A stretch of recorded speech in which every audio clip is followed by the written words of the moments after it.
Hello everyone, welcome back to my channel. आज हम हमारे एमसीक्यू प्लेलिस्ट जो है कंप्यूटर नेटवर्क की उसका लेक्चर 3 स्टार्ट करने वाले हैं। आज भी हम फिजिकल लेयर के ही डिस्कस करेंगे।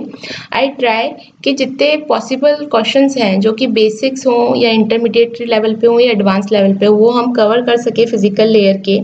फिजिकल लेयर में मोस्टली क्या थ्योरेटिकल क्वेश्चन बनते हैं या फिर टोपोलॉजी से रिलेटेड या डिजिटल एनकोडिंग से रिलेटेड बनते हैं। डिजिटल एनकोडिंग में हमने मैनचेस्टर, डिफरेंशियल मैनचेस्टर एनकोडिंग हो गई, हमारे एनआरजेड, आरजेड, यूनिपोलर, बाइपोलर सब हमने अच्छे से पढ़ भी लिया था, प्लस उसके कुछ एमसीक्यूज भी मैंने डिस्कस करे थे। उसके अलावा मैंने आपको 2 होमवर्क एक्टिविटीज दी थी, तो आई होप अगर आपने वो लेक्चर देखा होगा तो होमवर्क एक्टिविटीज आपको मिल गई होंगी और वो आपने की भी होंगी, क्योंकि वो होमवर्क एक्टिविटी करने से क्या होगा, आपको सारे जो भी एनकोडिंग टेक्निक्स हैं, चाहे वो यूनिपोलर हो, पोलर हो या बाइपोलर हो, उनके बारे में अच्छे से आइडिया लग जाएगा कि कैसे वेव फॉर्म्स बननी है। कई बार क्या होता है एग्जाम में सिंपल आपको एक वेव फॉर्म दे दी जाती है और उस वेव फॉर्म से पूछ लिया जाता है कि ये वेव फॉर्म किसको रिप्रेजेंट कर रही है। तो देखो, एक फायदा तो ये है कि ऑप्शंस में अवेलेबल है, आप बस उन्हीं ऑप्शन से आपको मैच करना पड़ेगा, लेकिन उन ऑप्शंस को रिगार्डिंग आपको नॉलेज होगी तभी तो आप उसके लिए वेव फॉर्म्स को वेरीफाई कर पाओगे। तो उसी की वजह से मैंने वो 2 एक्टिविटीज दी थी। उन दोनों एक्टिविटीज में हमने सारी पॉसिबिलिटीज कवर की थी और ऐसा नहीं है कि वो एक्टिविटी मैंने आपको रैंडम दे दी, पहले मैंने खुद ने आपसे एक एग्जाम्पल मैंने पूरा डिटेल में सॉल्व करा था और उसके ही रिस्पेक्ट में आपको वो 2 एक्टिविटीज दी गई थी। तो प्लीज इट्स माय रिक्वेस्ट कि आप वो एक्टिविटीज परफॉर्म कीजिए, क्योंकि जितना आप प्रैक्टिस करेंगे उतना ही आपको समझ आएगा। अभी आप वीडियो देख लेंगे, वीडियो में आपको एक्सप्लेनेशन से क्वेश्चंस भी समझ आ जाएंगे, ठीक है। उस टाइम आपको क्वेश्चन में दिक्कत भी नहीं होगी, लेकिन जब क्या होता है वापस से क्वेश्चंस पे रिविजिट करते हो तो यू विल स्टक। वाई? क्योंकि हमारी हैंड्स ऑन प्रैक्टिस नहीं होती है क्वेश्चंस के ऊपर। तो प्लीज ट्राई कि हम जो भी क्वेश्चन पढ़ रहे हैं उसके अच्छे से डेप्थ नॉलेज हो आपकी, उसमें क्या एक्सप्लेनेशन दी गई है वो आप समझने की कोशिश कीजिए। जहाँ पे न्यूमेरिकल्स आएंगे वहाँ हम न्यूमेरिकल्स भी परफॉर्म करेंगे। तो ये मेरी रिक्वेस्ट है। तो प्लीज अगर आपको वीडियोस अच्छे लग रहे हैं तो वीडियोस को लाइक कीजिए, सब्सक्राइब कीजिए और शेयर कीजिए चैनल को। आइए स्टार्ट करते हैं। आज के जो क्वेश्चंस हैं वो भी थोड़े से थ्योरेटिकल बेस्ड हैं, लेकिन ये फिजिकल लेयर में और ये काफी इंपॉर्टेंट क्वेश्चंस हैं जो कि आ जाते हैं। तो फर्स्ट क्वेश्चन हमारा क्या है, your physical layer is concern with what? Bit by bit delivery, process to process delivery, application to application delivery and port to port delivery. Okay, तो हमने जब फिजिकल लेयर वाला लेक्चर पढ़ा था तो उसमें हमने देखा था जो हमारी फिजिकल लेयर होती है वो सेंडर साइड पे सबसे लास्ट लेयर होती है और रिसीवर साइड पे सबसे फर्स्ट लेयर होती है, क्योंकि सेंडर में आपका टॉप टू बॉटम चलता है और रिसीवर में हमारे top to bottom to top चलता है। लेवल 1 से लेके जो लेवल 3 की लेयर्स होती हैं, physical layer, data link layer और नेटवर्क लेयर, वो क्या होती है? हार्डवेयर या लोअर लेयर कही जाती है। ट्रांसपोर्ट लेयर को हम हार्ट ऑफ द ओएसआई बोलते हैं। और जो ऊपर की लेयर है, application, presentation and session layer, ये हमारी कौन सी होती है? सॉफ्टवेयर लेयर, और we can call upper layer. तो फिजिकल लेयर होती है, what it will do? Send the data bits from one device to another over the network. तो कैसे होता है इसके अंदर ट्रांसमिशन? Bit by bit. जबकि तो यहाँ पे देखिए हमारा आंसर तो क्या हो जाएगा इसका? बिट बाय बिट हो जाएगा, ठीक है, करेक्ट आंसर। तो इसके अलावा हमें क्या दे रखा है? Process to process, port to port. तो प्रोसेस टू प्रोसेस और पोर्ट टू पोर्ट कौन सी हो जाएंगी? आपकी ट्रांसपोर्ट लेयर की, ठीक है। तो यहाँ पे हमारा आंसर क्या हो जाएगा? Bit by bit delivery. यहाँ मैंने एक्सप्लेनेशन भी दे रखा है। Physical layer deals with bit two bit delivery in networking. The data unit in the physical layer is bits. Process to process delivery or the port to port delivery is dealt with the transport layer, and various transmission media aid the physical layer in performing its function. आइए next question देखते हैं। Which transmission media provides the highest transmission speed in a network? कौन से media की highest transmission speed होती है? Options हमें दे रखे हैं, coaxial cable, twisted pair cable, optical fibre cable and electrical cable. तो यहाँ पे वापस हम चलते हैं हमारे लेक्चर की तरफ। लेक्चर में हमने यहाँ देखे थे ये जो हमारे केबल्स होते हैं ट्रांसमिशन मीडिया में, कॉपर वायर्स देखे थे, फाइबर ऑप्टिक्स देखे थे, वायरलेस कम्युनिकेशन देखे थे। तो यहाँ पे हमने जब इनके बारे में कंपैरिजंस पढ़ा था तब हमने देखा था जो फाइबर ऑप्टिक्स होते हैं आपके, ठीक है, ये क्या होते हैं? इनकी बैंडविड्थ की तरफ अगर चले तो they are high bandwidth capacity and they are immune to electromagnetic interference and suitable for a long distance communication. Also यहाँ पे हमारे पास जो ऑप्शंस में गिवन है उसमें ऑप्टिकल फाइबर भी गिवन है, और ऑप्टिकल फाइबर ही जो होता है जिसकी आपकी क्या होती है, सबसे हाईएस्ट ट्रांसमिशन स्पीड होती है। तो इसका आंसर क्या हो जाएगा आपका ऑप्टिकल फाइबर। देखो, fibre optics is concern to have the highest transmission speed among the all mentioned above. The fibre optic transmission कितने पे रन होता है, 1000 Mbps, and it is called as 1000 base LX, where IEEE standard for it is 802.3Z। ठीक है, इसका IEEE standard कितना है, 802.3Z, और इसकी जो ट्रांसमिशन रन रेट होती है वो कितनी होती है, 1000 Mbps, और इसको और क्या कहा जाता है, 1000 base LX। Okay, and it is popularly used for modern day network connections due to its high transmission rate. अब क्वेश्चन नंबर 3 हम देखते हैं। Bit can be sent over guided and unguided media as analogue signal by, इसका answer था digital modulation. Digital modulation क्यों होगा, यहाँ पे क्या बोल रहा है, हमने ये तो अभी पढ़ा भी था जब हमने डिजिटल एनकोडिंग वाला लेक्चर देखा था, इसी में एमसीक्यू के अंदर लेक्चर 1 में जो बिट्स होती हैं उनको आप सेंड कर सकते हो ओवर अ गाइडेड और अनगाइडेड मीडिया। कैसे, एनालॉग सिग्नल्स की फॉर्म में, जिनको हम डिजिटल सिग्नल्स भी बोलते हैं, किस फॉर्म में, और इसको हम क्या बोलते हैं, इस टेक्निक को हम बोलते हैं डिजिटल मॉड्यूलेशन। तो इसका आंसर क्या हो जाएगा, डिजिटल मॉड्यूलेशन। क्वेश्चन नंबर 4 हम देखते हैं।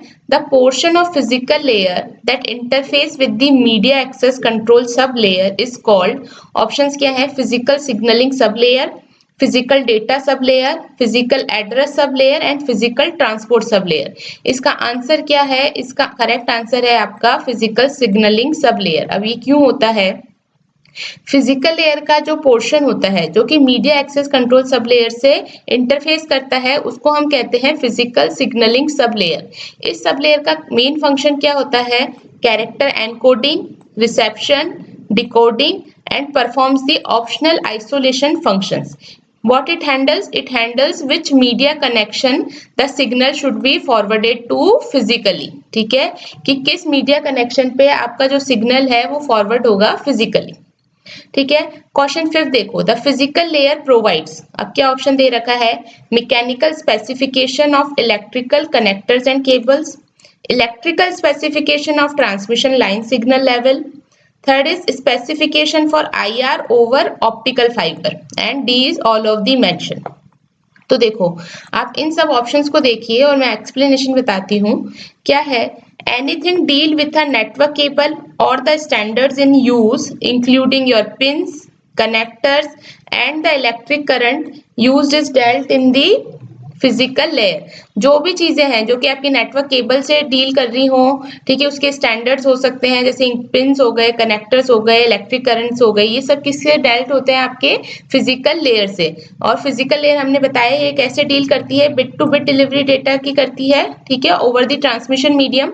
तो इसका आंसर क्या हो जाएगा, ऑल ऑफ द मेंशन, क्योंकि ये जो ऑप्शंस इन्होंने मेंशन कर रखे हैं सारे ऑप्शंस किससे डील कर रहे हैं, आपकी नेटवर्क केबल से या फिर उसके स्टैंडर्ड से, लाइक उसकी पिंस हो गई, कनेक्टर्स हो गए, या इलेक्ट्रिक करंट हो गए। इसलिए इसका आंसर क्या हो जाएगा आपका ऑल ऑफ द मेंशन।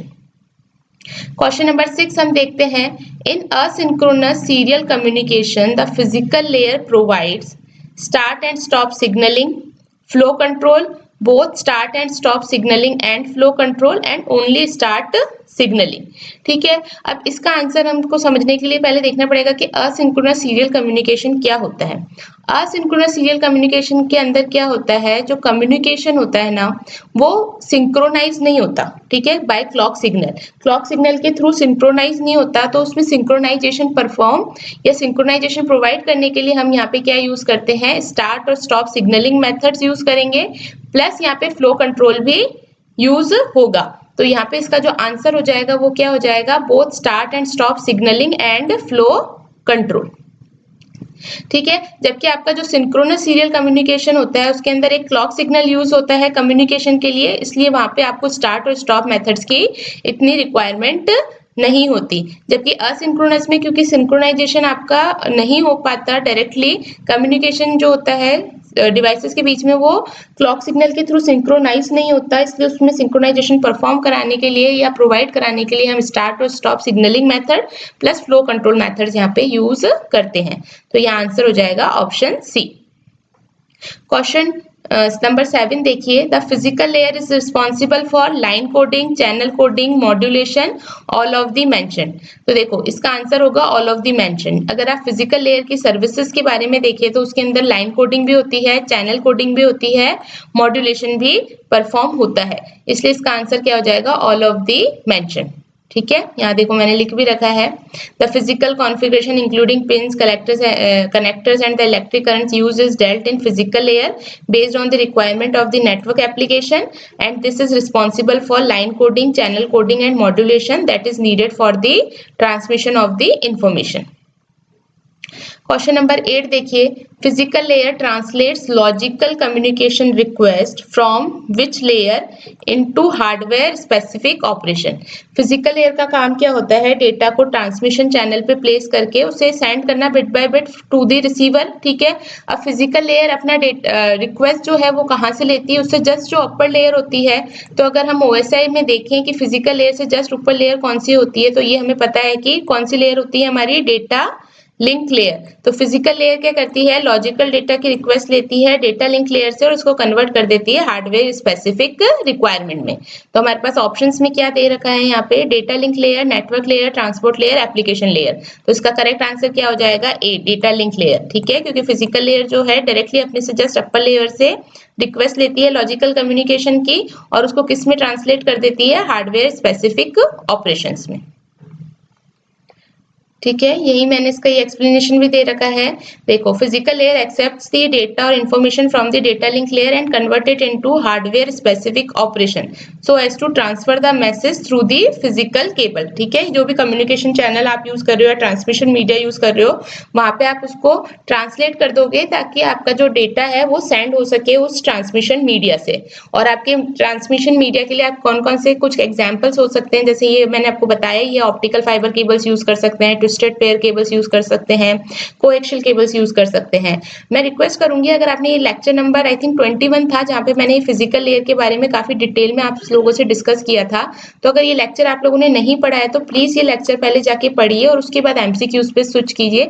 तो आपको क्या हो जाएगा, इजी हो जाएगा आपके एमसीक्यूज करना, क्योंकि मेरे आंसर बताने से पहले ही आप हो सकता है कि खुद से ही चीजों के आंसर्स आइडेंटिफाई कर पाए। इसके अंदर मैंने सब चीजें बताई, जो भी इसके की पॉइंट्स है वो मेंशन किए थे, जो टोपोलॉजीज यूज होती है वो मेंशन की थी, जो डिजिटल एनकोडिंग टेक्निक्स होती है वो मैं ऑलरेडी पढ़ा चुकी हूँ इसके फर्स्ट लेक्चर में एमसीक्यू के। तो प्लीज आप पहले फिजिकल लेयर को पढ़िए और उसके बाद इसके एमसीक्यूज पे आइए, तो आपके लिए इजी होगा एमसीक्यूज को कर पाना। ठीक है, तो इसका आंसर हो गया डेटा लिंक लेयर। अब नेक्स्ट देखो, a signal channel is shared by multiple signals by, इसका आंसर हमें पता है मल्टीप्लेक्सिंग होता है, क्योंकि ये एक सर्विस होती है जिसके अंदर आप क्या करते हो, जो एक सिंगल चैनल होता है वो सिंगल चैनल को आप शेयर करवा सकते हो मल्टीपल सिग्नल से, और वो अकॉर्डिंग टू दिस रिक्वेस्ट आपके पर्टिकुलर रिसीवर पे पहुंचता है। तो इसका आंसर होता है मल्टीप्लेक्सिंग। इसमें हम क्या बोलेंगे, in communication and computer network the main goal is to share a scarce resources. ठीक है, so and how it is be done, it is done by multiplexing, जहाँ पे क्या होते हैं, मल्टीपल एनालॉग और digital signals are combined into one signal over a shared medium. So the multiple kinds of signals are designated by the transport layer, which is the layer present on the higher level। ये मैंने आपको बताया था जब हमने transport layer पढ़ी थी, तो वहां पे भी ट्रांसपोर्ट लेयर भी आपको मल्टीप्लेक्सिंग और डीमल्टीप्लेक्सिंग की सर्विसेज प्रोवाइड करवाता है, जहाँ पे हम क्या करते हैं, हमारा मेन गोल होता है कि जो हमारे रिसोर्सेज हैं उनको हम शेयर करवा सकें। तो शेयर करने के लिए क्या करता है, मल्टीप्लेक्सिंग प्रोसेस यूज की जाती है। मल्टीप्लेक्सिंग के अंदर क्या होते हैं, जो मल्टीपल एनालॉग या डिजिटल सिग्नल्स होते हैं उनको हम कंबाइन कर देते हैं सिंगल चैनल पे ओवर योर शेयर्ड मीडियम। ठीक है, और फिर ये जो मल्टीपल काइंड्स के सिग्नल्स होते हैं ये डेजिग्नेटेड होते हैं बाय द ट्रांसपोर्ट लेयर। तो इसका आंसर हो जाएगा आपका सी, मल्टीप्लेक्सिंग। लास्ट क्वेश्चन देखते हैं आज का, question number 10, wireless transmission of signal can be done by radio waves, microwaves, infrared, all of the mention. तो देखो, जो वायरलेस ट्रांसमिशन होता है सिग्नल्स का वो आपका रेडियो वेव से भी हो सकता है, माइक्रोवेव से भी हो सकता है और इंफ्रारेड से भी हो सकता है, इसलिए इसका आंसर क्या हो जाएगा आपका D, all of the mention. देखो यहाँ मैंने लिखा भी है, wireless transmission is carried out by radio waves, microwaves and IR waves, infrared. These waves ranges from 3 kHz to above 300 GHz and they are more suitable for your wireless transmission. So radio waves can penetrate through walls, okay, and are used in radio communications. Microwaves and infrared waves cannot penetrate through walls and are used for satellite communication end devices communications respectively. तो देखो आपकी जो आपकी जो microwave और infrared है, क्योंकि वो वॉल्स को पेनिट्रेट नहीं कर सकती, इसलिए वो satellite communication and device communication में रेस्पेक्टिवली यूज होती है। जबकि जो रेडियो कम्युनिकेशन के अंदर हम कौन सी यूज करते हैं, रेडियो वेव्स, क्योंकि ये आपकी इजीली पेनिट्रेट कर पाती है वॉल्स को। बाकी तीनों ही जो है वो वायरलेस ट्रांसमिशन मीडिया के लिए काम में आती है, इसलिए इसका आंसर हमारा है all of the mention. So that's it for this video. I hope ये 10 क्वेश्चंस आपको समझ में आए होंगे। अगर नहीं समझ आ रहे हैं, दिक्कत आ रही है, तो प्लीज आप पहले लेक्चर्स पढ़िए, लेक्चर्स को अच्छे से समझिए और फिर वापस से एमसीक्यूज ट्राई कीजिए। तो एंड आई एम श्योर कि आपको ये क्वेश्चंस इजीली आइडेंटिफाई हो पाएंगे और आप आंसर्स इनको अच्छे से आइडेंटिफाई कर पाएंगे। So thank you.